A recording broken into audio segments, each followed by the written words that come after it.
Hey guys, J&T back again. Today we are doing another review for the Glock 44. I know you guys love seeing this thing. It's been on my channel 1,000 times lately, but I really want to give a good in-depth review of it. Here the past couple thousand rounds, it's been running really well. Finally, I think I got it broke in, did a few things, and really enjoy it now. And I enjoy carrying around the house because it's so lightweight and it's just finally a good pistol. But the biggest issue I had with it, not really an issue, but I wish something I wanted fixed, was the 10 round mags. Now, granted, these 10 round mags from Glock, they're like 25 to 30 bucks online ish. They're not bad mags. You know, it just sucks the 10 rounds because once you shoot a couple thousand rounds to this thing, you got to load the mags 200 plus times. It's kind of annoying constantly because of the low round count in these. But that has possibly been fixed by ProMag. Out of all people, I hate ProMag's products, just being honest with y'all. I know it's made in the USA, but they're not professional mags, they're trash mags. Usually, I have had horrible experiences with them. Their AR mags, the Glock mags, they just all suck. Yes, they're very cheap and inexpensive, but that's what they are. They're cheap and inexpensive. So, but for these Glock 44 mags, they dropped them like not very long after the 44 came out, almost 4 years ago now. And I figured there's gonna be a bunch of issues then. And there was. People had this enormous amount of issues out of these things. So here, 4 years later, I finally picked one of these up.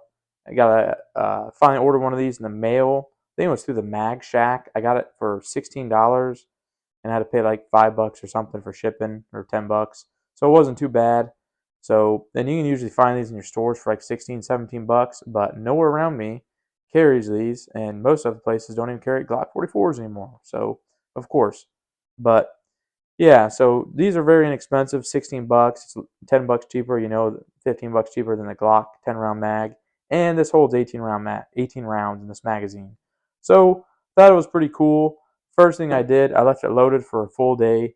I loaded 18 rounds, and I was like, yeah, I'm not gonna take a chance with this thing because the spring was extremely tight, and that was a lot of issue people were saying about this magazine.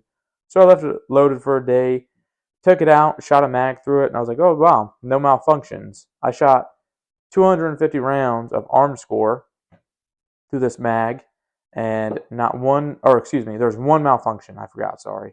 The only malfunction I had, and it was a failure to feed. It could have been the ammo because it is kind of wonky looking ammo, but I'm gonna put it down to the mag, and yeah, so because I don't get a lot of failure to feeds in this gun, I've just had a fuck ton of stovepipes, but um, so I want to put it on the ammo. That's why.